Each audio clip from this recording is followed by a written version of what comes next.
Mateo, José, Dana, ha fallecido y está en el tanatorio. Entonces, muy querido, su familia ha sido muy importante para nosotros y también nos ha dado la sorpresa en hoy, ¿vale? Un minutito de silencio para él, para que Dios la coja en su seno.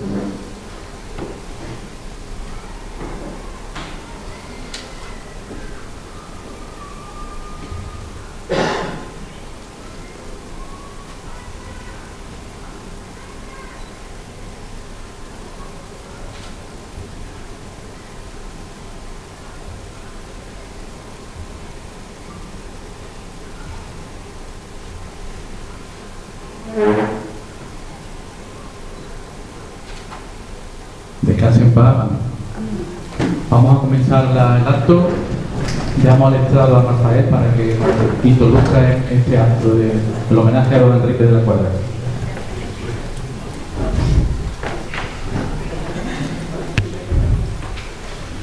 Buenas tardes. En primer lugar, disculpar la voz, pero la garganta me ha dado una mala pasada hoy. Intentaremos hacerlo lo mejor posible. Después de los franceses, Utrera quedó desolada. Llegaron los montañeses ayudando a levantarla. Clemente de la Cuadra las labores comenzara. Su hijo Enrique grandes obras culminara. Nuevas que emprendía, antiguas que restauraba. El edificio del casino, el teatro de la Escala, en homenaje a su mujer, la nueva vía Marciala. Que el centro de la ciudad con el tren comunicara.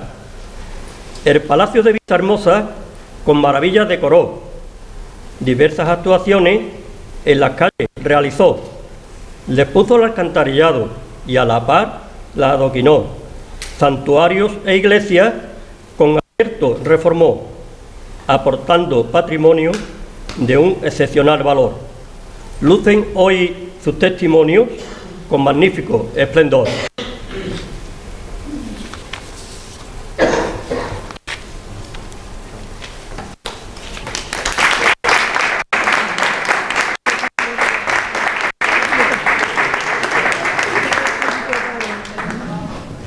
Gracias, Rafael. Bueno, con esta introducción poética, hemos enmarcado el acto de esta tarde noche. Rafael Rodríguez, que es un escritor poeta, me lo encuentro muchas veces componiendo poesía y esta es suya propia. Después nos deleitará con otra. Comenzamos, por supuesto, esta esperada convocatoria cultural en nuestra sede del Centro Cultural Utrerano. Por mi parte, pues daros a todos la bienvenida, tanto a la delegada de Cultura, muchas gracias María Jesús por estar aquí, sé que estáis muy ocupados siempre, la delegada de Presidencia, Nacho, su familia está íntimamente ligada con el casino, los decía que un miembro más de la corporación municipal, bienvenido. Por supuesto a los herederos de la familia que han hecho un esfuerzo por estar aquí, el nieto de don Enrique, José María, y también tiene otro familiar, Marcial, que es la bisnieta, ¿no? A la tataranieta. Pues mira, no entiendo dónde están, ¿no? Ahora mismo. Mi junta directiva, por supuesto, saludar, que sin ellos tampoco sería posible este acto, socios, invitados y todos los asistentes. En especial los medios de comunicación, que siempre pues, son nuestros que nos acompañan, nuestro mejor altavoz, en este pequeño sencillo que estaba muy motivado, ¿no? Este acto de homenaje a nuestro padre fundador, que tenemos por supuesto que llevar siempre en bandera. Estamos ahora mismo en directo, muchas gracias por estar en directo en los medios de la web y dedicar a tener con nosotros y seguir más gente que nos acompañan esta noche. Muchas gracias. Voy a presentar brevemente a los protagonistas de este encuentro histórico que me acompañan en la mesa. Nuestro primer invitado, con solo 35 años, tiene una dilatada experiencia en presentaciones, publicaciones varias, pregones, la Semana Santa 2024, fue todo un éxito, destacando su labor por la pasión por la historia y el arte. Actualmente es el promotor y el gestor cultural del Museo del Hospital de la Santa Resolución de Utrera. Es nuestro conferenciante de hoy, Jesús María García y su familia que también nos acompaña, que seguro va a profundizar más en la figura de don Enrique de la Cuadra y Utrera, al que te damos ya las gracias anticipadas. De otro lado, en otro foro de la mesa, a mi izquierda, a vuestra derecha, Otro protagonista muy amigo mío, importante, periodista, polifacético, también tiene un currículum que me lo he leído, pero no soy capaz de tratar. Está muy comprometido, eso sí, con las causas sociales. Fue nuestro socio más joven, con 30 y poco, ¿no? 30 y poco. Hace ya algunos años, hasta que por motivos familiares, pues laborales, tuvo que marcharse a otras tierras cercanas donde nos consta está realizando con su esposa, es decir, con su pareja y sus amigos, una gran labor también. Gorka Fernández Vidal ya tiene una de sus obras expuestas en nuestro casino Utrera. Es el autor del cuadro de Belmonte, antiguo socio, que colocamos en nuestra sede principal, por eso nunca te hemos olvidado, ni te olvidaremos. Cuando yo lo llamé hace algunos meses para comentar este proyecto y sus características, que seguro que lo va a comentar más ampliamente después, se ofreció con prontitud a plasmar la esencia de nuestro generoso benefactor y dejar su huella permanente en nuestra noble institución. Gracias también por desplazarte y acompañarte con todos tus amigos que han venido desde fuera en este encuentro. Sí, amigos, hoy 27 de 2025, víspera de nuestra celebración del Día de Andalucía, se va a cumplir el sueño de realizar este sencillo homenaje a la figura de nuestro prócer. Agradecido siempre por la oportunidad que me han otorgado de poder rendir este tributo sencillo a nuestro padre fundador, don Enrique de la Cuadra Esquivasa, y a toda su familia, que nació en un día de San José, 19 de marzo de 1842. Pero muy interesante.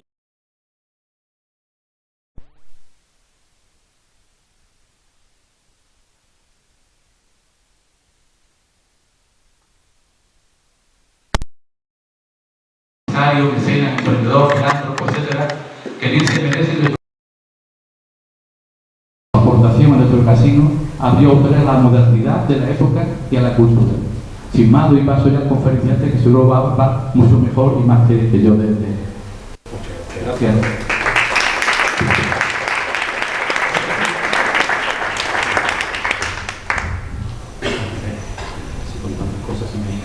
¿Se me oye bien? Sí, ¿no?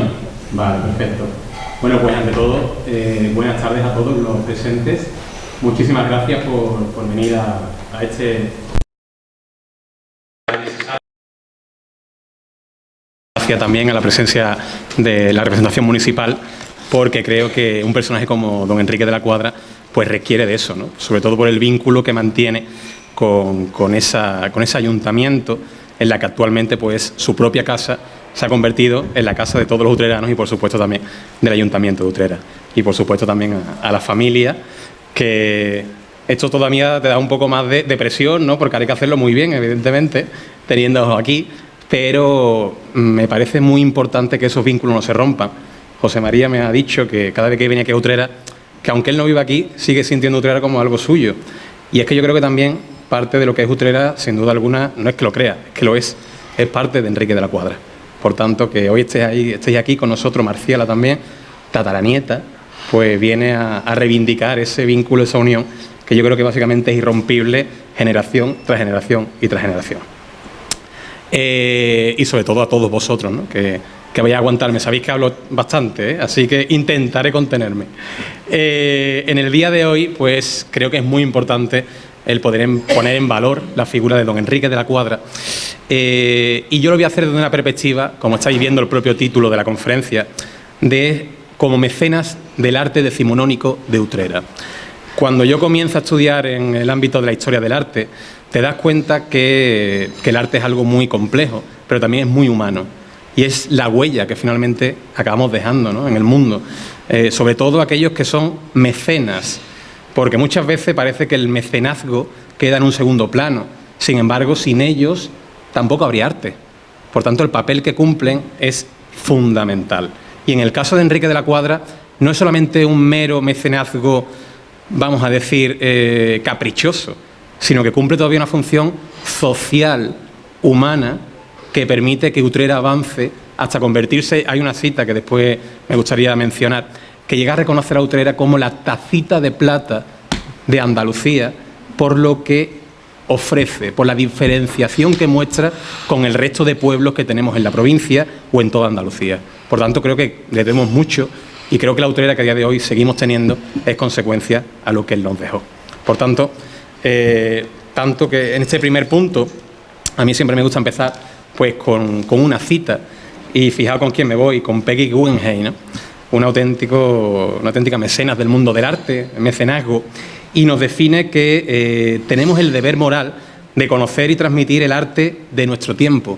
Yo creo que Enrique de la Cuadra es el mejor ejemplo de este hecho. Enrique de la Cuadra coge todo el arte que representa el siglo XIX, un siglo que a priori podemos siempre mencionar pues figuras muy representativas del arte barroco, ¿verdad? En Andalucía, en el mundo, tenemos a Bernini, tenemos a Velázquez, tenemos a Murillo, tenemos a Martínez Montañés, tenemos a Juan de Mesa, y si nos vamos al Renacimiento tenemos a Miguel Ángel, tenemos a Leonardo. Sin embargo, siempre hay una cierta carencia de figuras destacadas durante el siglo XIX, y es algo muy equívoco, porque el siglo XIX es una de las etapas más florecientes de la historia del arte. Por tanto, a diferencia de otros periodos donde hay un predominio estilístico, en el caso del siglo XIX no. En el siglo XIX vemos tantas variantes como pensamientos humanos existen. Y Enrique de la Cuadra es capaz de coger fragmentos de cada uno de estos pensamientos y traerlos a Utrera. Por tanto, creo que de ahí que esta conferencia se centre en esa parte quizás más profunda, más humana y tan personal que representa Enrique de la Cuadra. Cuando hablamos de historia del arte, muchas veces, me acuerdo de un profesor mío de la carrera, que decía que el historiador del arte son los últimos humanistas que quedan. Humanismo en el sentido de la palabra de que el humanista aparentemente, que no es real, ojalá fuera así, debe saber de todo, porque evidentemente el arte se plasma o está marcada por características que vienen marcadas por la propia matemática, por la propia literatura, por la propia física, por la astrología y por muchos factores que condicionan la visibilidad y la capacidad de permutar ese sentimiento que también es el propio concepto artístico. Por tanto, hoy voy a intentar traer esa humanidad de Enrique de la Cuadra de una forma u otra a través de esas producciones. Pero antes de hablar de Enrique, creo que debemos contextualizarlo, porque aquí en Utrera, evidentemente, tenemos sus restos, ¿no? Tenemos esa presencia tan clara con ese ayuntamiento, ese Palacio de Vistahermosa, donde dejan parte de su impronta, pero que creo que solamente hay que pasear por sus calles, por las calles de este mismo pueblo, para sentirlo todavía vivo. Este mismo lugar es una esencia también del mismo. La restauración que hace en Santiago, la elevación de ese proyecto del mercado de abastos, y tantos que, por supuesto, vamos a ir viendo a lo largo de este recorrido y que creo que va a sorprenderos. Pero para poder llegar a ese punto, uno de los elementos fundamentales es entender qué influye en Enrique de la Cuadra. Hay que partir que el siglo XIX será un periodo, como ya digo, muy rico y muy convulso a nivel pues, político, social y económico. Y uno de los puntos fundamentales a tener en cuenta es lo que viene a reconocerse como el nacimiento de la revolución industrial. A día de hoy vemos como el mundo cambia a un ritmo vertiginoso, pero quizás encuentra en este mismo punto de partida la semilla o el germen que facilita ese avance, porque aparecerá un fenómeno importantísimo, que es el descubrimiento de la máquina de vapor y la automatización de elementos que anteriormente eran mecánicos y por tanto limitados, y que gracias a este descubrimiento avanzarán de una forma desmesurada. Este hecho está muy patente en el propio concepto de Enrique de la Cuadra, porque Enrique de la Cuadra no solamente era alcalde, no solamente era empresario, sino que también tenía una visión muy clara de este ideal industrial. Por tanto, es algo determinante. Y este nuevo movimiento traerá consigo el nacimiento pues, de un nuevo estamento social, que es la famosa burguesía. ¿Qué es la burguesía? Pues para que entendamos lo que es la burguesía, debemos trasladarnos ligeramente a lo que fue el periodo glorioso español u otros europeos, donde lo que imperaba es el famoso antiguo régimen, un concepto muy marcado por la nobleza y, por supuesto, por la corona. Cuando comienza la decadencia de la corona, también comenzará a notarse cierto enranciamiento de estos grupos sociales que eran nobles y que cada vez van a menos. Sin embargo, hay grupos sociales que comienzan a invertir en esta revolución industrial y que comienzan a ascender socialmente, elitistamente y también económicamente. Y es así como surge el papel de los burgueses. Burgueses que vendrán a ser el alma cultural, vamos a decir, artístico, político, que envolverá todo el siglo XIX y que se mantendrá hasta bien entrado el siglo XX.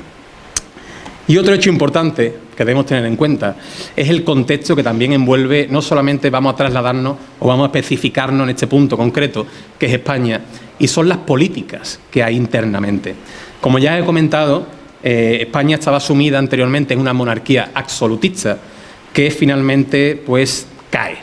Una monarquía absolutista que comenzará a notar ese detrimento, sobre todo con la pérdida de los famosos Augsburgo, esa familia tan importante, ¿no?, de los Austrias, que con el fin, ese rey de Carlos II y la llegada de los Borbones, hará mella al Imperio Español.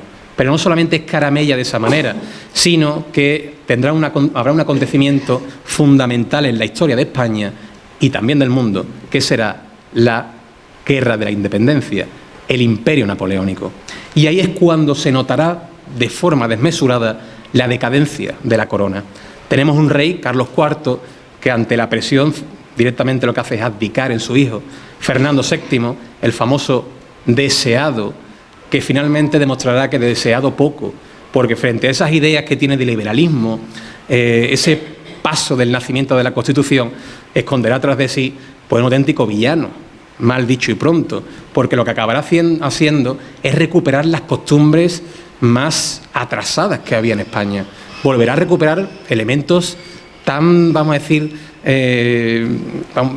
¿cómo definirlo? Es que está difícil. Anárquico, bueno, inquisitorio, valga la redundancia, como es la propia Inquisición, ¿no? Esa persecución a todo lo que representaba una visión ilustrada, aunque él se vendiese como un rey puramente ilustrado. Eso provocará una rebelión en los intelectuales del momento y un rechazo absoluto hacia la propia corona y el ascenso de elementos como la Primera República, después el retorno de ese descontento también de nuevo a la monarquía borbónica y de ahí de forma constante hasta básicamente los acontecimientos que tendrán lugar con la propia Guerra Civil Española. Imaginar cómo se extienden en el tiempo.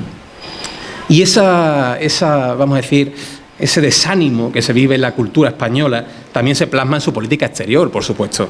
¿Por qué? Porque aquí os traigo una fotografía que me parece maravillosa también, que es de la representación de los últimos de Filipinas, porque será en este periodo de decadencia cuando España pierda los últimos, vamos a decir, resquicios de ese imperialismo, tomando como punto de partida pues Cuba y Filipinas.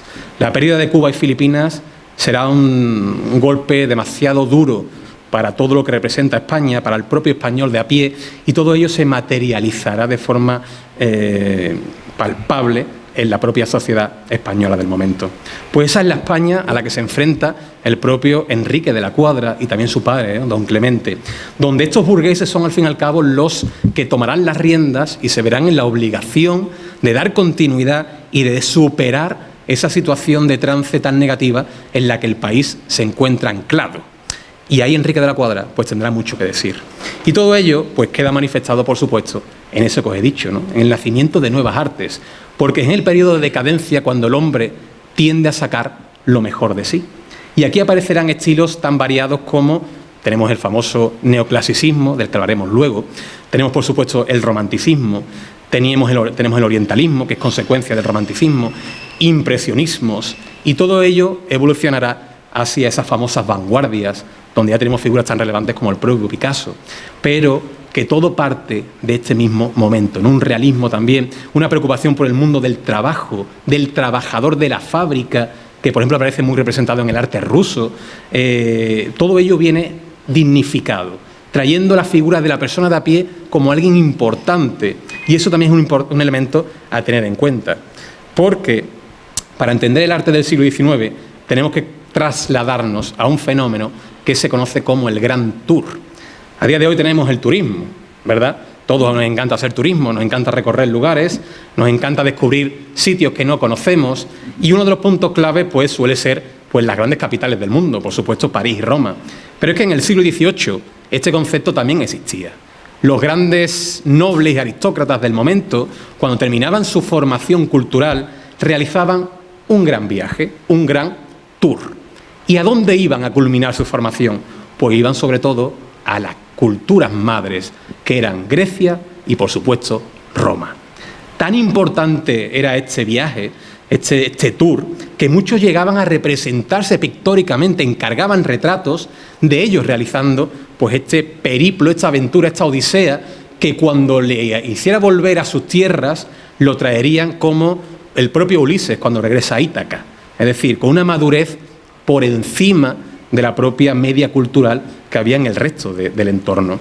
Y aquí veis esa pintura, por ejemplo, ¿no?, con ese coliseo de fondo, demostrando esa presencia del noble pues en las tierras de Roma que tan importante eran.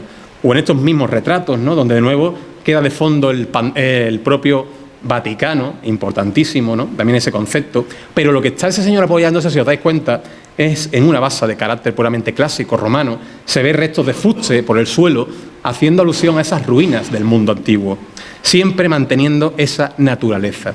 Pero en el siglo XIX, este gran tour irá evolucionando, porque el burgués ya no se contenta con el mero viaje a Roma, sino que ahora busca algo que le rompa las cadenas de lo cotidiano, busca algo que le haga que su alma se eleve. Por tanto, el mundo griego y romano, bien, pero eso es muy academicista, buscan romper. Y ahora surge un fenómeno que se llama el viajero romántico. Viajeros románticos que irán recorriendo y buscando pues elementos propios de ese carácter exótico, de lo que no encuentran en sus tierras. Y ahí, evidentemente, nuestras tierras, Andalucía, tiene un gran protagonismo, ¿no?, porque tenemos la suerte de ser madre de 3 culturas, por supuesto, y conservar gran parte de esos restos que han ido dejando, o las huellas que han ido dejando todos estos pueblos que por aquí han ido pasando. Aquí os traigo una figura clave, que es el famoso señor Washington Irving. Washington Irving puede considerarse como uno de los padres de estos viajeros románticos, y una de sus obras claves será, sin duda alguna, los famosos cuentos de la Alhambra.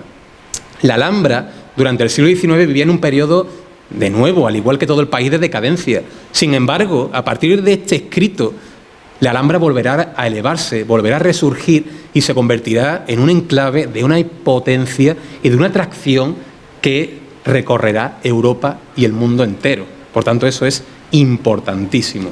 Pero al igual que el propio Washington Irving, también tenemos a Lord Byron.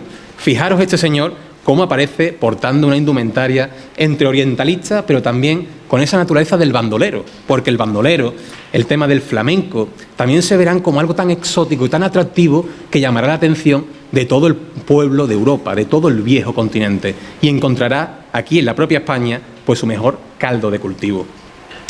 Y como consecuencia de todas estas experiencias, de todas estas vivencias, pues surgirá otro fenómeno importantísimo que nosotros tuvimos la suerte. Yo era muy pequeño, pero supongo que muchos de los que estáis aquí sí lo disfrutaríais más, que son las famosas exposiciones universales. La Expo Universal de 1992 de Sevilla, pues podemos decir que es ya de los últimos grandes eventos, ¿no?, o los últimos alientos de vida que tuvieron estas exposiciones universales. ¿Qué era la exposición universal? La exposición universal son los primeros o la maduración de los conceptos de la globalización. Era una puesta en común de distintos avances tecnológicos, culturales, artísticos, humanos, antropológicos, que lo único que buscaban era la mejora del ser humano. Evidentemente era un fenómeno básicamente burgués. La gente que lo visitaba tendían a tener pues esa naturaleza o esa clase social. Solían darse premios, y es aquí donde realmente surgen pues algunos de los avances más importantes que tendrá consigo el siglo XIX. Por ejemplo, tenemos la famosa Torre Eiffel de París, ¿no? Sabéis que la Torre Eiffel no es nada más que la consecuencia del levantamiento para conmemorar pues, una de estas exposiciones universales. O lo que estáis viendo atrás, ¿no?, también los Petit Palais tan característicos, y por supuesto en Barcelona.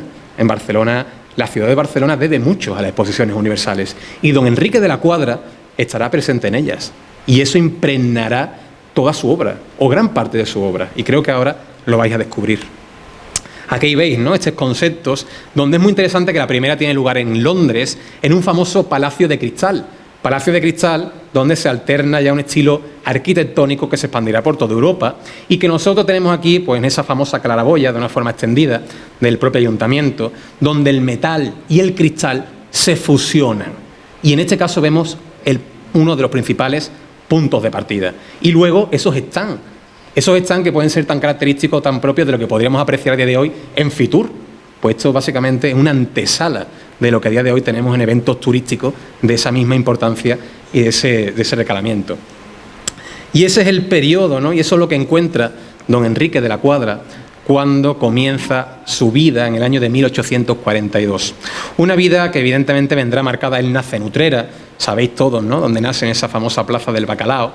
Y don Enrique de la Cuadra vendrá, por supuesto, supeditado a la figura de su padre, don Clemente de la Cuadra y Guibacha. Un señor que viene de la zona norteña, el cántabro, y al igual que como ha dicho Rafael en su poema, que siempre es maravilloso escucharlo, los cántabros tienen una visión, vamos a decir, mucho más amplia y más abierta del mundo. ¿Por qué? Porque tienden también a tener una naturaleza indiana. Hay un ejemplo muy característico, al igual que del propio don Clemente, don Enrique, que es el famoso Marqués de Comillas. Marqués que convertirá esa pequeña ciudad de la zona de Cantabria en un núcleo brillante, un faro en toda España, porque será el primer lugar de España que tenga luz eléctrica, o de los primeros. Tendrá ese capricho de Gaudí, un cementerio de Domenech que es una maravilla, una universidad, y vemos cómo el propio Marqués comienza a buscar el desarrollo de lugares particulares, gracias a partir de esos ingresos que llegan del mundo indiano. Y don Clemente toma como punto de referencia esa figura. Entonces, cuando don Clemente llega a Utrera, comenzará a aprovechar también esos contactos que tiene en México, ese mercado. Y para que os hagáis idea, ese mismo casino en el que estamos ahora, ¿no?, que también nace a partir de los Cuadra, el propio don Clemente ya tenía un casino en la propia Nueva Orleans. Fijaos hasta dónde llega la influencia o las raíces de esta familia que yo voy a decir ya utrerana. Entonces, ese es el contexto en el que Enrique crece, viendo una figura paterna dedicada por completo no solamente a lo que es la magnificencia del mundo industrial, por una parte, también la parte agrícola, porque en eso se centraba la industria en Andalucía, sino también por una preocupación por el pueblo en el que vive. Don Clemente traerá consigo un avance total de una Utrera que desde la ocupación francesa estaba en pura decadencia, había quedado estancada, y gracias a la llegada de estas familias, y al igual que ellos, pues otras figuras como Sibón de Guibacha, ¿no?, que también hablaremos a continuación, permitirá que Utrera avance en el tiempo. Don Clemente, entre las muchas innovaciones que hace, uno de los elementos que atrae o que crea, por ejemplo, es el famoso cementerio municipal, aprovechando ese vacío que había quedado del convento franciscano, el convento de San Francisco el Viejo, llevar a cabo el levantamiento de ese elemento moderno, porque al fin y al cabo es moderno, y que facilita una adecuación a la modernidad urbana que presenta el propio siglo XIX. Pues con ese propio caldo de cultivo va creciendo Enrique de la Cuadra y, por supuesto, se interesará por la política. Sabéis, por supuesto, que fue alcalde y también pues una figura determinante en todo lo que representará el avance de la propia localidad. No solamente es que se dedica al ámbito político, sino que el propio Enrique de la Cuadra, él es alcalde en el año de 1874 y posteriormente, tras perder las elecciones, también comenzará a concentrarse en otros puntos que yo creo que son igual de importantes, como crear una yeguada propia. Una yeguada que sabemos la constancia que tenemos en Utrera. Evidentemente no hay lugar más propenso que este para también dar lugar a ese enclave, ¿no? Y otros elementos como la famosa fábrica de aceite. Una fábrica de aceite que traerá consigo también la llegada de medallas de oro de las grandes exposiciones universales, y que el nombre de Utrera no quede relegado a la provincia de Sevilla ni al carácter pueblerino que teníamos, sino que se expanda por toda Europa, gracias a su trabajo y a su figura. Y sobre todo, que es lo que yo quiero centrar mi ponencia hoy, en esa preocupación por el mundo de las artes, porque yo creo que si Enrique de la Cuadra tenía una naturaleza pura en el carácter empresarial, en el carácter político, también tenía otras dos claras definiciones, que era utrerano al 100%, y lo manifestaba en cada una de las creaciones que hacía, con una preocupación social muy importante y que, por supuesto, quería ser mecenas de las artes. Y para ello se rodea de un equipo de personas pues de la índole de Eduardo Cortés, que posteriormente tenemos un retrato de él, por supuesto, de Antonio Susillo, del que ahora hablaremos, uno de los mejores escultores románticos europeos que han existido y que tenemos la suerte de tener una esencia de él en este mismo pueblo, el maestro Eslava. Dentro de muy poco vamos a poder celebrar de nuevo el Miserere de Santiago, Pues el Miserere de Eslava, como bien se define, será creado por el propio maestro y demuestra la preocupación de Enrique no solamente en el ámbito material, sino también en el concepto inmaterial. Y otra figura importante del mundo artístico utrerano será la figura de Escamilla. Con todo ello, Enrique de la Cuadra va creando un equipo, va creando un proyecto político, cultural, artístico, social, un auténtico escaparate que irá avanzando y permitiendo que Utrera avance de su mano. Y para ello, pues bueno, creo que hay que tomar como primera referencia, sin duda alguna, la que será su propia casa, ese famoso Palacio de Vistahermosa. Como ya hemos mencionado, Enrique no nacerá aquí.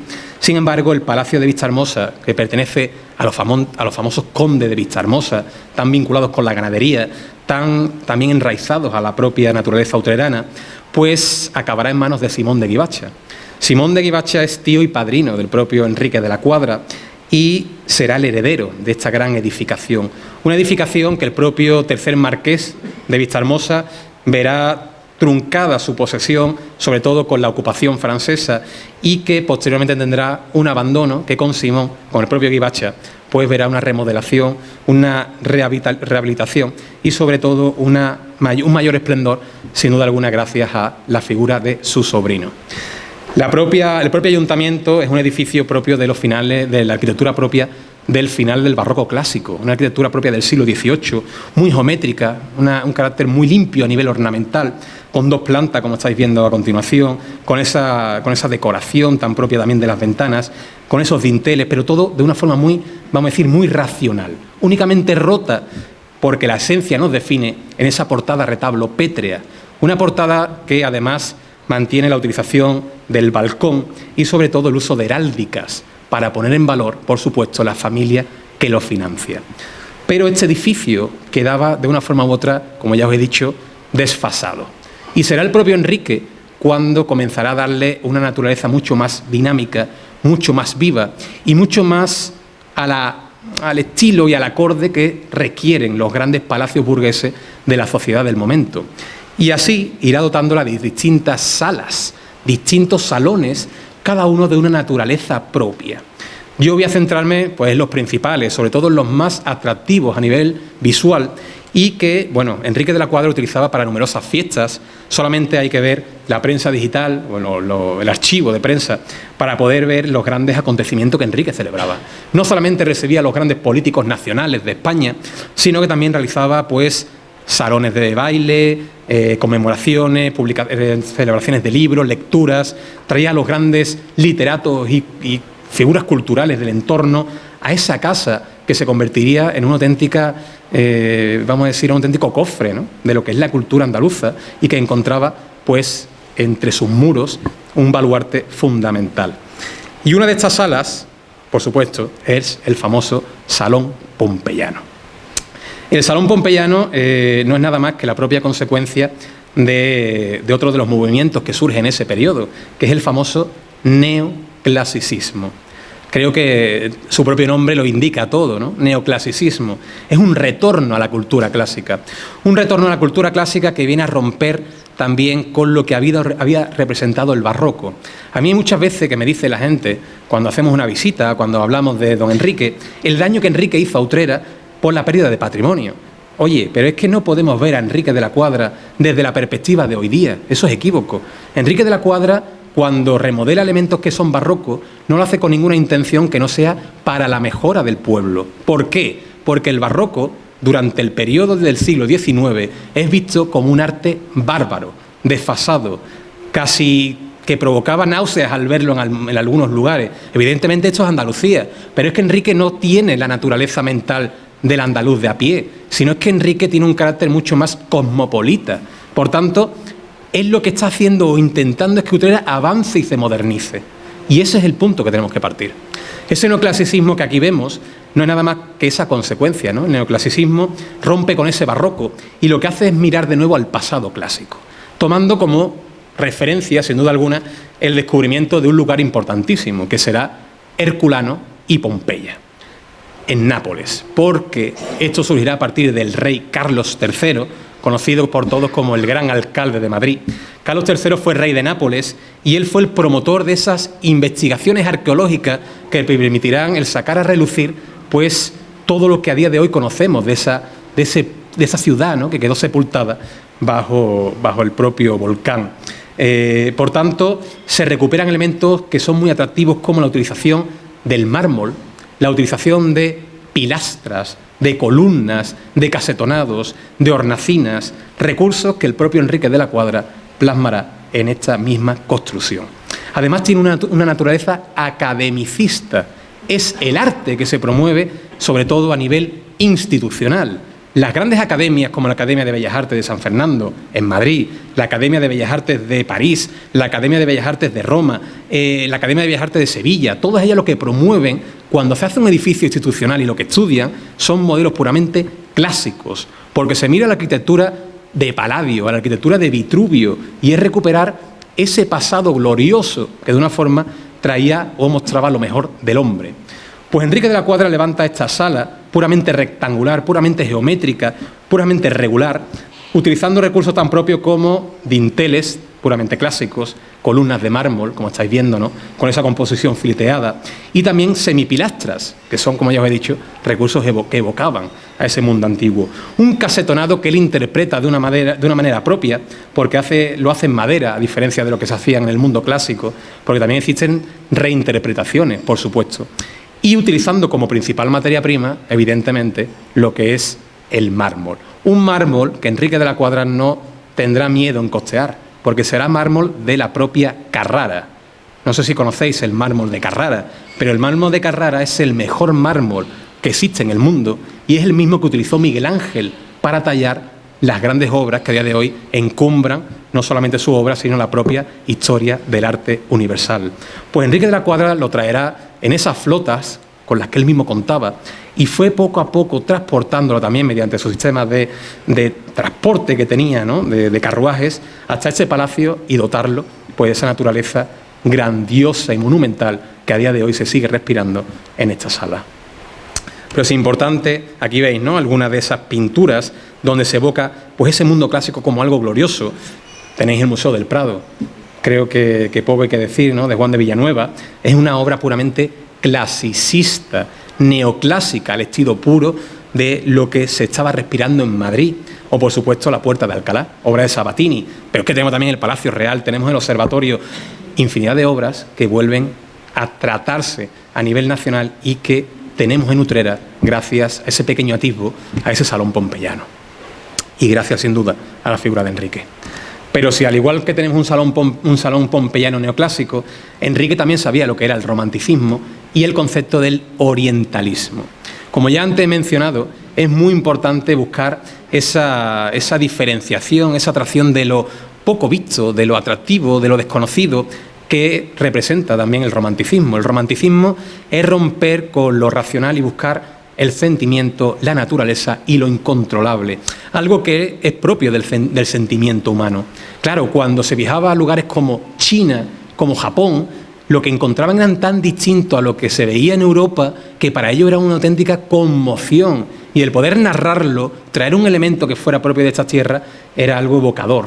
Por tanto, Enrique de la Cuadra conocerá este movimiento en la Exposición Universal de Barcelona del año de 1888, donde además habría obtenido medalla de oro con esa famosa fábrica de aceite.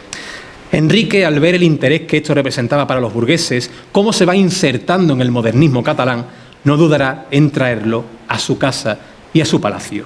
Y aquí vemos elementos, pues, chinaseríes, que es como se viene a conocer, chinerías, porque, está claro, no podemos transportar la esencia orientalista de una forma clara del sol naciente aquí, pero sí podemos traer ciertos elementos que lo definan, ¿no? ¿Qué es lo que ellos aplicaban sobre todo? Pues lacas, la utilización de la porcelana china, algo tan propio, y también elementos como el monte Fuji, también tenemos representación de dragones, y son recursos que a día de hoy, pues cuando hablamos del mundo oriental, volvemos a utilizar y a mencionar, siempre con un carácter previamente de estereotipo, que es lo que al fin y al cabo se representaba. Y estas chinerías pues se encuentran también un elemento muy propio y muy referencial en ese tapiz que estáis viendo. Un tapiz que formaba parte de un juego de 8 tapices, a día de hoy, por desgracia, desaparecidos, que recuerdan a las láminas, a los grabados, a las pinturas tan propiamente japonesas. Pinturas que son tan modernas que se convertirán en la base que traerá consigo el cambio de la pintura hacia el impresionismo. Es decir, no podríamos entender el impresionismo sin la existencia de la pintura japonesa. Pues este tipo de tapices, utilizando este carácter estético, envolvían la parte baja de este mismo palacio. En la actualidad solamente se conserva uno, que además creo que es muy español en su concepto, porque viene a representar la contratación de aquellos samuráis que iban a poner fin a la dominación filipina, en aquel momento, ¿no?, en el que Felipe II buscaba conquistar esas tierras, y los samuráis representaban el auténtico terror para el filipino de a pie. Por tanto, vemos una obra única, que además es el último testimonio que nos queda, y que fue restaurada por nada más y nada menos que una esencia tan local como las propias madres carmelitas. Así que vemos cómo esto es un cómputo que va todo de la mano en una maquinaria que permite el engrandecimiento local.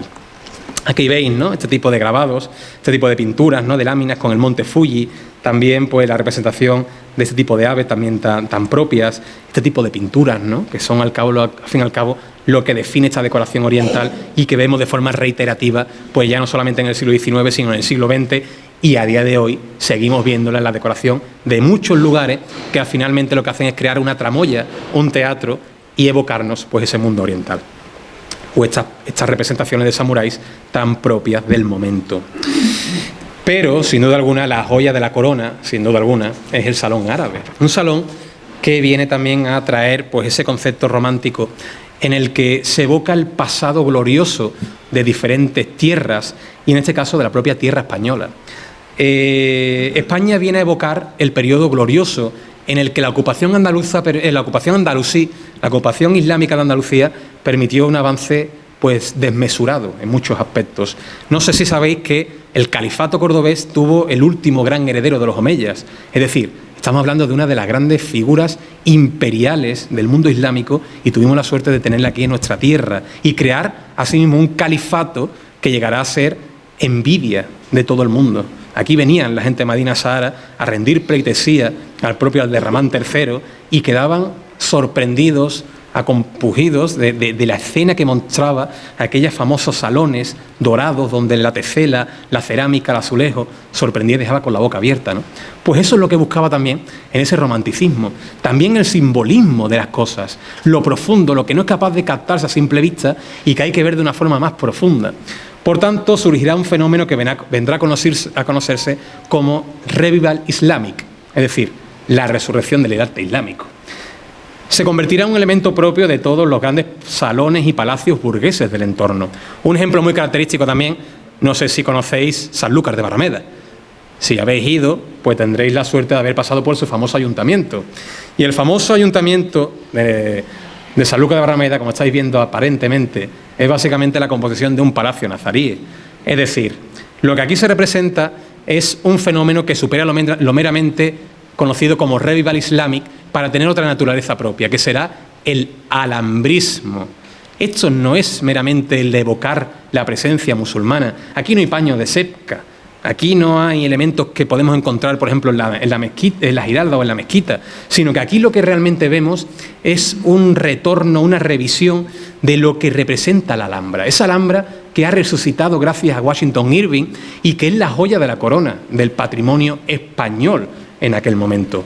Ese alambrismo se extenderá a nivel arquitectónico, como ya os digo, a muchas de estas casas palaciegas, y una de ellas pues será este palacio de los Montpensier, porque Enrique de la Cuadra en todo momento buscará mostrar oposición a la gran familia andaluza, que son los duques de Montpensier. Los duques de Montpensier, con María Luisa de Borbón-Orleans a la cabeza, representarán, vamos a decir, el estatus más alto en todos los ámbitos, y Enrique de la Cuadra no quería estar ni desmerecer esa misma posición, quería luchar y alcanzar esos niveles. Tanto que, bueno, seguís viendo, ¿no? Esto básicamente es una extrapolación de elementos propios de la Alhambra en la arquitectura de un edificio pero que evoca ese mundo propio alambrista. Grabados propios del alambrismo, de Granada, de esa Granada monumental, de esa Granada romántica, desaparecida, donde únicamente quedan ruinas, pero que siguen despertando el alma de aquellos que las visitan. Y que nosotros, al igual que hemos visto en ese palacio de Montpensier, volvemos a reproducir en esta misma sala, en este capricho. Yo creo que era un capricho también del propio Enrique de la Cuadra, donde él, tomando como referencia ese alambrismo, dotará esta sala de una naturaleza propia. Una naturaleza que, como veis aquí, toma pues recursos muy propios de esa arquitectura nazarí, con arcos polilobulados, arcos de herradura, alfices, taraceas, atauriques y, por supuesto, algo muy propio, que es la famosa escritura cúfica. Escritura cúfica que copiaban directamente de la Alhambra sin saber ni siquiera qué estaban copiando. Y tenemos un elemento muy característico en la propia Utrera que hace referencia a eso. Lo voy a mostrar, que es lo que encontramos en el Santuario de Consolación. Santuario cuya piel alambrista, de nuevo, no es nada más que la consecuencia del nombramiento de Enrique de la Cuadra como hermano mayor. Enrique de la Cuadra tiene en claro que Consolación debe recuperar la grandeza que tuvo en su momento. Tened en cuenta la importancia que Consolación, o lo que Consolación representaba. Consolación había tenido una de las devociones más importantes de la Andalucía occidental durante alrededor de 3 siglos. La prohibición de la romería, la ocupación francesa, había ido menguando su importancia. Sin embargo, Enrique entiende que Consolación debe aparecer de nuevo en los mapas, y si lo que los viajeros románticos desean es que haya elementos exóticos, no hay mayor referencia ni mayor punto de partida que la propia Alhambra y extrapolarla a un edificio que además se adapta de forma perfecta, porque es un edificio mudéjar y añade mediante pinturas esas formas propias de taracea, básicamente con trampantojos, también de nuevo arcos polilobulados, ese famoso arco toral, ¿no?, que vemos apuntado, y por supuesto esos artesonados, ese artesonado principal de la nave, que es del siglo XVI, de Gregorio y Lázaro Tirado, que es una joya del arte mudéjar y de la carpintería de lo blanco en toda la provincia, pues encontrará su eco en lo que hará Enrique de la Cuadra tanto en la parte de la cúpula o cimborrio y también en los brazos laterales. Él, mediante una serie de recursos, mediante una serie de utilizaciones de pintura, de tratamiento de la madera, creará un efecto óptico en el que parece que es una prolongación del artesonado.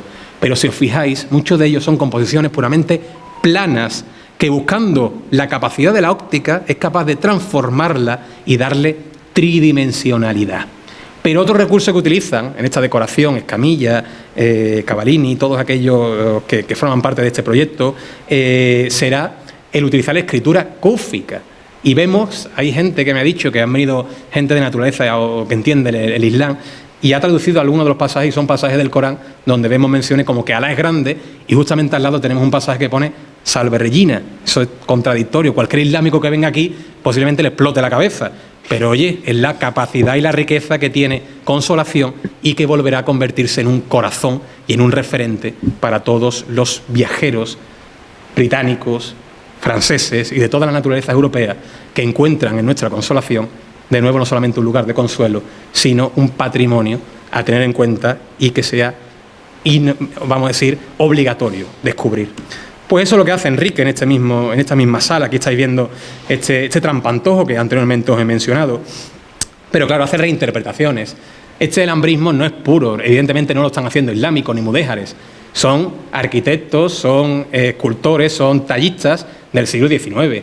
Y además que copian lo que ven, lo copian con su propia visión y añaden elementos pues tan propios y característicos como que el capitel nazarí pues le añaden escritura cúfica para recargarlos, un tratamiento del colorido también muchas veces excesivo en su composición y la utilización de elementos como espejos que son productos puramente barrocos para crear teatralidad, movimiento, profundidad, y cuando tú entras en esa sala no seas consciente de dónde comienza y dónde acaba. Eso es lo que representa el alambrismo y lo que tiene de peculiar y particular ese capricho, ese experimento que Enrique de la Cuadra hace en su palacio y que extrapolará al que es también el cofre y tesoro de todos los utreranos.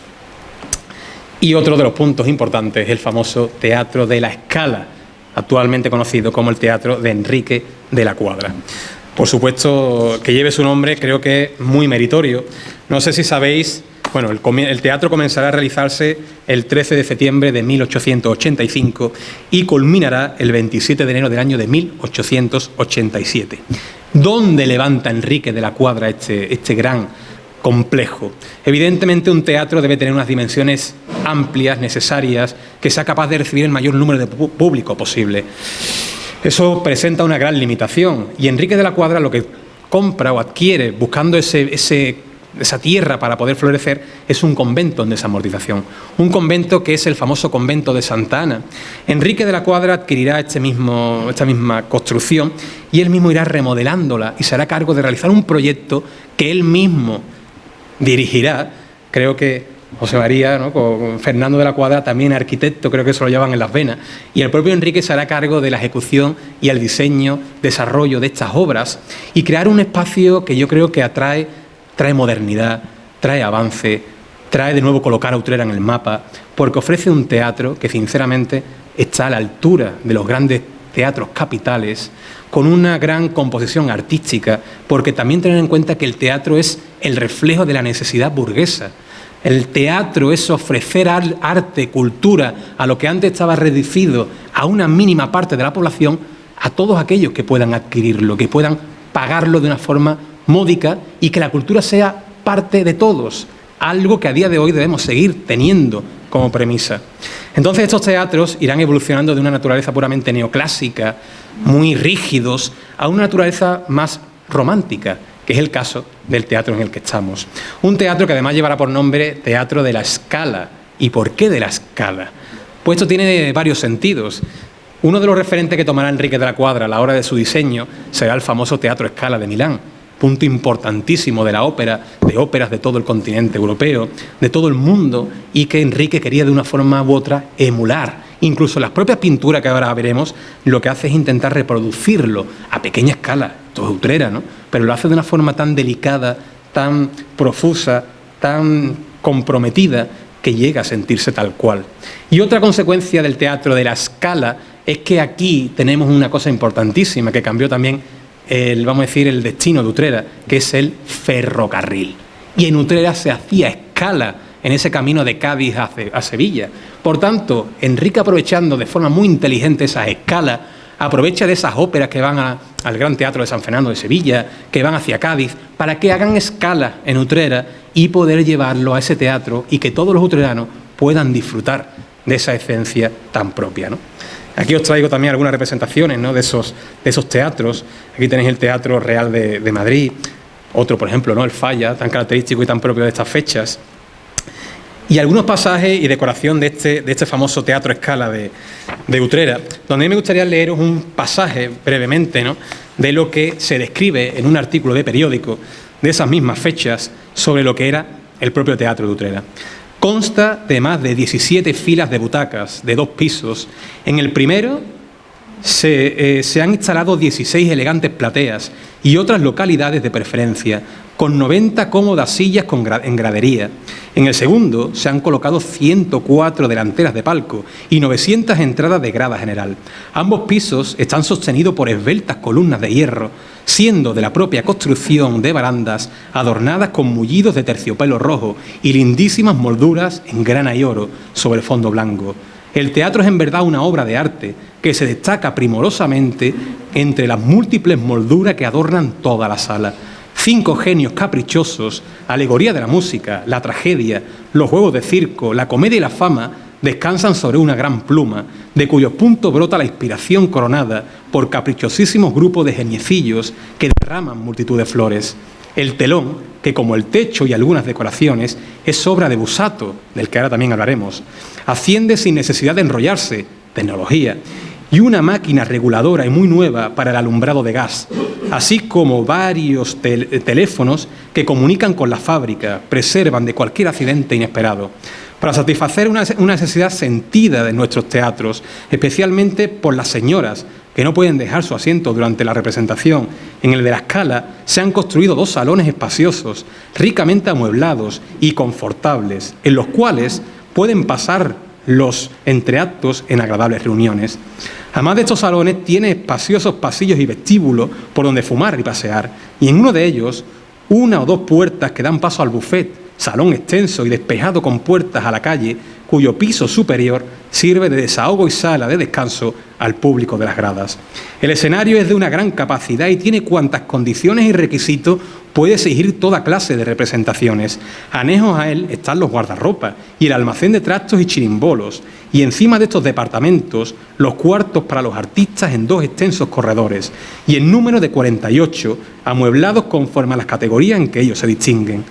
Es grande la profusión de luces de gas, cuyo número no baja de 700, y muy acertada la distribución, que en el escenario es conforme exigen las representaciones escénicas, y en el patio, grande de elegantes aparatos sujetos a la balaustrada del piso superior, así que todo está magníficamente iluminado. Y de paso, el gas es de primera, infinitamente mejor que el de Sevilla, cuyas luces puestas junto a aquellas parecerían luces de aceite o de velas de cebo. Aquí estáis viendo cómo la descripción de este teatro, que creo que define de forma perfecta pues lo que representaba, ¿no? Es más, hay un pasaje precioso en una de estas descripciones de periódicos nacionales, que dicen que Enrique de la Cuadra, mediante esta obra, está convirtiendo a Utrera, como he dicho antes, en la tacita de plata.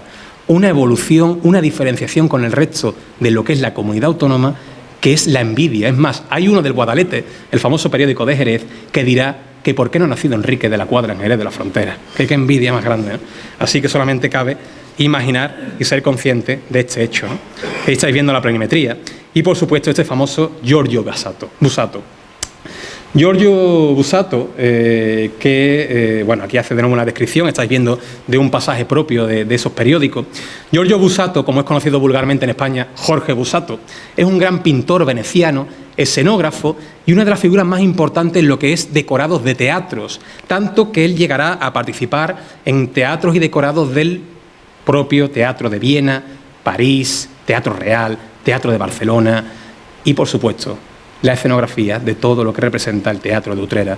Las pinturas que ya he descrito anteriormente, que cubrían el techo, a día de hoy, por desgracia, desaparecidas, también el propio telón y todo lo que representaba esa escenografía mágica, que para que os hagáis un poco la idea de la calidad escenográfica de este señor, aquí estáis viendo algunas de sus representaciones, en este caso esbozada, en este caso pintada, donde el romanticismo, la magia, lo que representa el teatro, lo magnifica de una forma maravillosa. Y aquí veis también, ¿no?, esa composición helicoidal de una forma u otra, donde además el teatro de Utrera, no sé si sabéis, que tiene una acústica maravillosa propia y que hace que marque pues básicamente una clara distinción con otros muchos teatros del entorno. La envidia de toda Andalucía en Utrera, ni que la propia Sevilla estaba a la altura de lo que aquí había. Y seguimos, ¿no? Eso es lo que anteriormente os he dicho. Dice, positivamente, para que veáis el carácter social que también tiene el teatro. Bueno, este es el momento de la inauguración. Dice que positivamente el bonito teatro de la Scala, construido en Utrera, a expensas del rico propietario don Enrique de la Cuadra, se inaugurará del 30 al 31 del corriente mes, con la compañía de ópera italiana que dirige el maestro compositor Tolosa y que hasta el miércoles actuada en el Teatro de San Fernando. Viene a traer a colación cómo vendrá gente no solamente de la localidad, sino también de Cádiz, de Jerez, de Marchena, Las Cabezas y otros tantos, y que la prensa tendrá un lugar especial. Y quiero repetir, creo que viene aquí la descripción, esta parte final para que veáis el carácter humano de Enrique. Por último, el pensamiento que ha dominado en la construcción es altamente social y moralizador.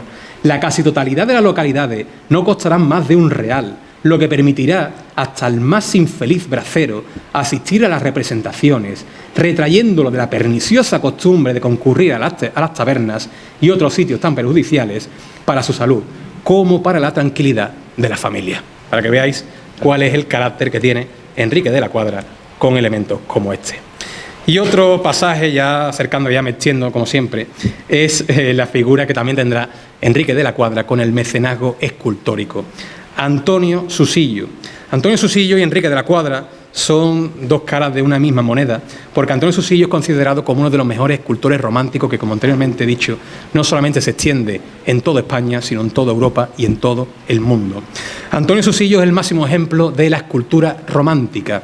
Su vida en sí es puro romanticismo. Antonio acabará quitándose la vida, su vida vendrá marcada por la pena, por la pérdida, su familia o su primera familia morirá por tuberculosis y siempre se verá impregnado de esa oscuridad, de ese mal que lo envuelve, hasta que finalmente contraerá un segundo matrimonio con María Luisa, una chica de Málaga, y tal lo desprestigiaba que finalmente acabará quitándose la vida. Se volará el pecho cercano a un carril, de ferrocarril, por si acaso no moría del disparo, el propio tren acabara con su vida. Imaginar el romanticismo puro de este señor a la altura de Bécquer y de tantos otros, ¿no? Antonio Susillo Sus padres se vincularán a la cogida de aceituna, para que veáis. Sin embargo, él desde joven mostrará unas cualidades únicas que hará que destaque en la propia Academia de Bellas Artes de Sevilla y que posteriormente reciba numerosas becas que lo llevarán a formarse en París y también en Roma. Pero es que esa beca parisina posiblemente fuera facilitada, y también incluso la de Roma, por un utrerano, que fue el propio don Enrique de la Cuadra. Don Enrique de la Cuadra confió plenamente en la calidad escultórica de un señor que será maestro de Cuyao y Valera, que será maestro de Castillo Lastrucci y de todos aquellos escultores que marcarán el hito de la escultura de la segunda mitad del XIX y comienzos del XX en toda Andalucía y en toda España.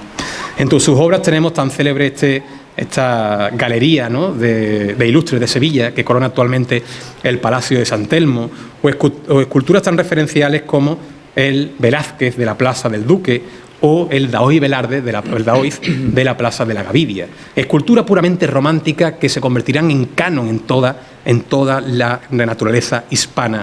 No solamente se dedica al ámbito, vamos a decir, más social, sino también al carácter religioso. Este famoso Cristo de las Mieles, que actualmente corona el cementerio y que es el soporte que da pie a su tumba y su último descanso, será una de sus obras referenciales. Pues Antonio Susillo, bajo el apoyo siempre de Enrique de la Cuadra, se hará cargo también, de forma muy joven, de un proyecto significativo, que será la representación, la inmortalización de don Clemente de la Cuadra. En un espacio que además pues, tendrá una cierta modernidad, también un avance, que será esa famosa Vía Marciala, una vía que llevará el nombre de su esposa y que es un complejo puramente moderno, con una visión de bulevar, que se acerca claramente a las composiciones parisinas, italianas, buscando algo completamente nuevo, moderno, también hispanoamericano, que quiere implantar en Utrera. Una escultura que bebe de los principios románticos, donde el neoclasicismo de Canova o Thorvaldsen quedan ya meramente superados por una profusión, una profundidad del sentimiento y de la naturaleza psicológica que define estas obras. Aquí traigo, en ese momento también del periódico, ¿no?, cómo se habla del contrato del propio don Enrique Susillo, que ha sido el encargado de formar el proyecto de esta estatua en la ciudad de Utrera. Viene de descripción perfecta de esa gran vía marciala, cómo la describe, cómo describe esa calidad y cómo la población de Utrera sigue creciendo, diciendo que la entrada que va a tener Utrera para aquellas personas que llegan del ferrocarril está a la altura de las grandes capitales de Europa, no ya capitales españolas, capitales de Europa, por lo que representa ese bulevar y esa escultura de don Clemente de la Cuadra. Volvemos a lo mismo. Creo que Utrera pocas veces ha visto en esa representación, en ese matiz, en ese enriquecimiento que se consigue gracias a Enrique de la Cuadra.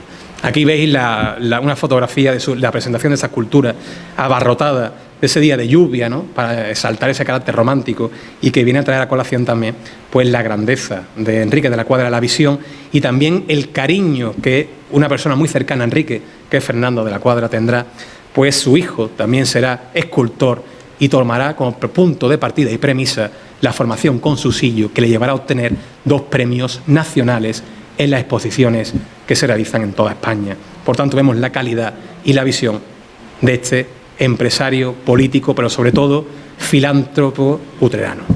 Y ya para ir acabando, Enrique de la Cuadra no solamente lo tenemos en Utrera, sino que también lo tenemos en la famosa Gixoteca de Sevilla.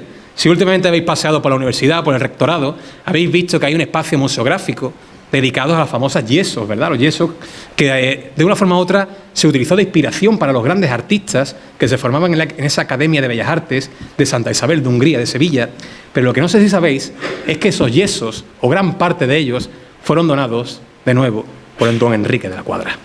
Creo que os va a sorprender este pasaje que también aquí estáis viendo, ¿no? Esos frizos del Partenón, esas representaciones, esas metopas, son los que el propio Enrique financia y regala, como bien se dice en este mismo pasaje de periódico. ¡Qué buen patricio! El señor don Enrique de la Cuadra, vecino de Utrera, ha hecho al Museo Provincial de Sevilla un importante donativo, consistente en una colección de habilísima de vaciados, de los frisos, metopas y frontones del Partenón, existente en el Museo Británico y cuyo valor aproximado es de 30.000 reales. De agradecer es este rasgo desprendimiento que tanto va a enriquecer las colecciones de aquel museo. El nombre del señor Cuadra sigue mereciendo respeto y aplauso.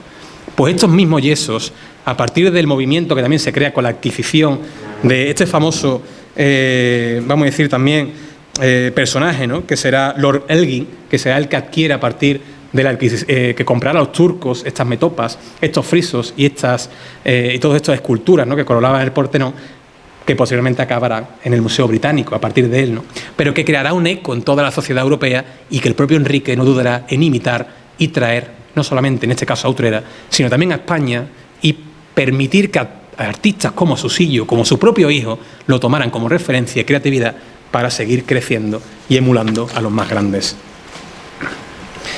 Aquí estáis viendo, ¿no?, algunas de esas representaciones de esas metopas, que Enrique no duda en financiar obras propias realizadas por Fidias, el que es conocido como el dios de la escultura, porque muchos dicen que es el auténtico padre de la escultura religiosa, que posteriormente emanará, influenciará y que determinará la escultura cristiana y toda la escultura que posteriormente venga.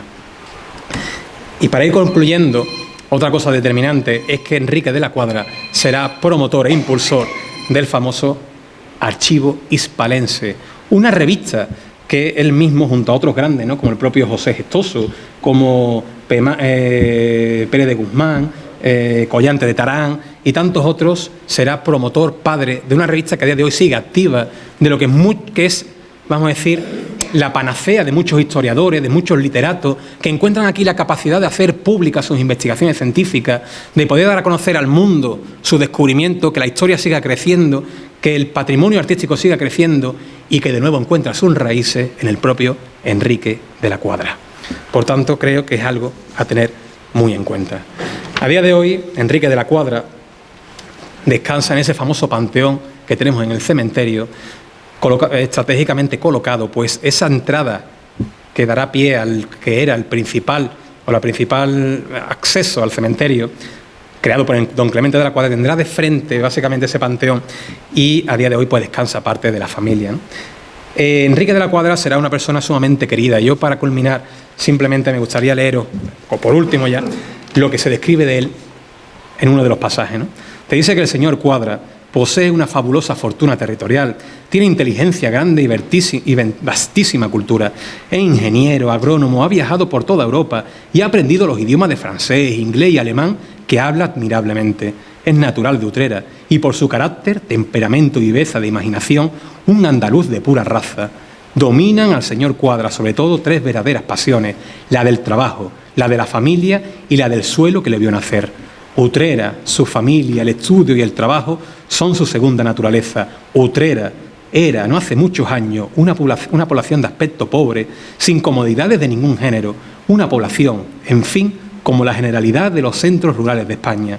Hoy está convertida en ciudad moderna, con todos los progresos y adelantos que constituyen las características de los centros de mayor cultura.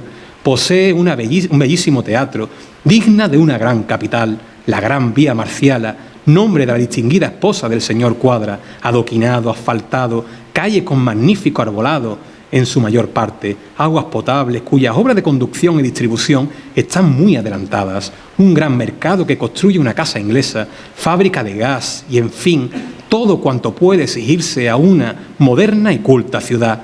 Todos esos beneficios y muchos más se deben al señor Cuadra, quien en muchos casos de su bolsillo y en otros adelantando sin intereses capitales al municipio, es el alma de aquel pueblo, su gran protector, al que todo sacrificio le parece escaso tratándose de Utrera. No es necesario hacer esfuerzos para comprender cuán grandes serán el cariño y el respeto que por tan insigne patricio sienten sus paisanos. Es para el señor Cuadra deber sacratísimo todo aquello que pueda redundar en beneficio y fomento de su pueblo. No a mucho cedió a la compañía de los ferrocarriles andaluces extensos terrenos donde instalar las grandes talleres de construcción y preparación de material. Una de sus magníficas posesiones, titulada Las Torrecillas, la cedió también gratuitamente al gobierno para que pueda instalarse una granja escuela de agricultura. Y, en una palabra, no hay iniciativa generosa que no secunde, no hay empresa que no acometa, no hay servicio y sacrificio que no haga, si al obrar así puede reportar la mejor ventaja a su pueblo natal.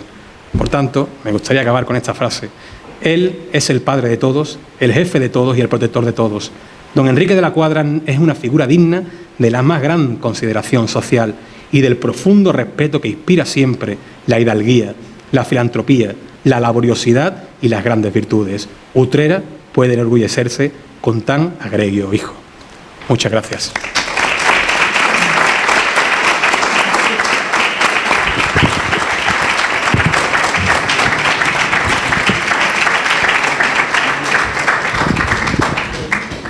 Bueno, espero que nos hayamos informado bastante bien de esta conferencia, bastante profunda, pero ahora yo me pregunto, bueno, ¿y ahora qué? Ahora como este señor que está aquí a la Gorka ha sido capaz de plasmar en un cuadro la figura de Enrique de la Cuadra, ¿cómo ha sido capaz a lo mejor de crear eso? Ahora nos lo tienes que explicar, Gorka, por favor. Te pedimos que nos lo digas. No sé si lo descubrimos antes o tú. Sí, mejor. Lo descubrimos, pues le vamos a pedir a la delegada o a alguien que de la Junta que venga, por favor, nos acompañe o la delegada de Cultura si quiere para. Lo descubrimos, ¿no? Venga, bájate vos como principio.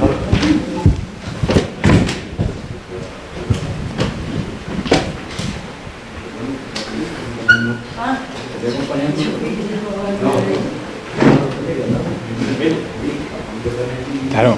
Vamos a descubrirlo para que nos para la decoración.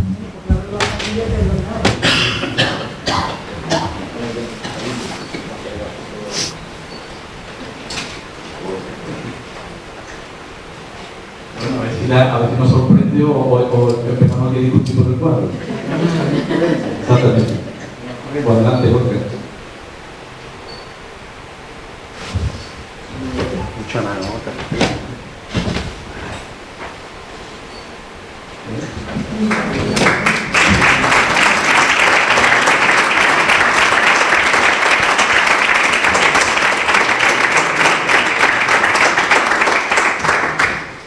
Ahora, después de la magnífica conferencia de Jesús, me toca lo más difícil, que es interpretar una obra es para que quien la ve, no quien la realiza. Realizando esta obra me he enamorado de quien está. ¿Me oye, Vicente? El micro, perdón, Jorge.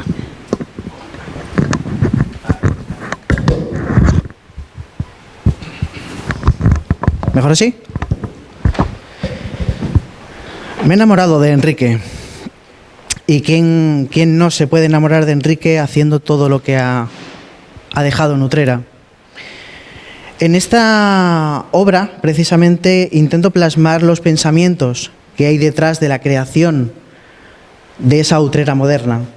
En esta obra se plasman los pensamientos de Enrique de su propia letra, en una carta a un médico sevillano, hablando de la remodelación del Castillo de los Molares, que en ese momento había adquirido y estaba remodelando, y hablaba de cómo vivían los señores en esos castillos, cómo comían, qué utensilios utilizaban. Una labor de investigación que hace Enrique para plasmar justamente lo que nos decía Jesús, ese renacimiento del pasado.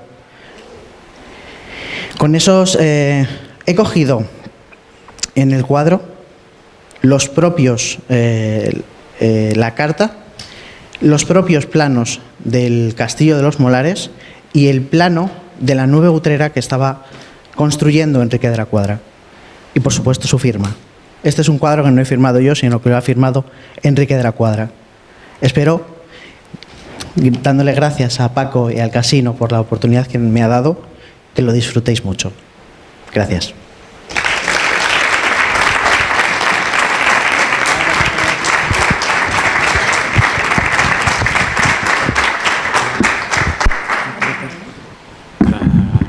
A Rafael cuando lea ahora. Bueno, pues nada, agradecidos a todos por la presencia. Pues vamos a terminar la conferencia, esta convocatoria, agradeciendo a la familia, a todos vosotros, a la Junta Directiva que me ha apoyado en este acto, y vamos a cerrar este acto recordando también que estamos en la festividad del Día de Andalucía, y Rafael nos va a dictar un pequeño poema para cerrar este acto del Día de Andalucía. Recordaros también que mañana aquí hay un acto a las 11:30, para los que queráis venir a acompañarnos a cantar el himno Pero vamos, un preámbulo va a ser ahora Rafael. Muchas gracias a todos. Después estaremos abajo un ratito porque quisiera quedarse un ratito más con nosotros, ¿vale?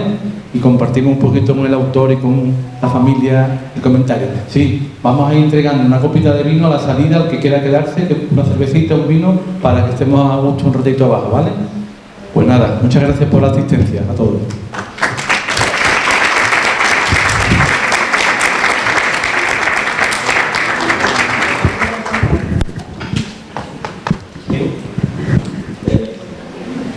Tenemos un inmenso orgullo al despertar cada día de sentirnos felices por ser de Andalucía.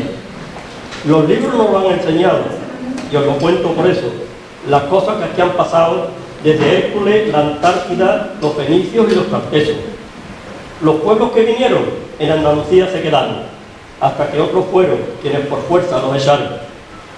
De minerales, aceites, sal y grano, abasteció a los invasores, almacén de los romanos, a quien dio emperadores.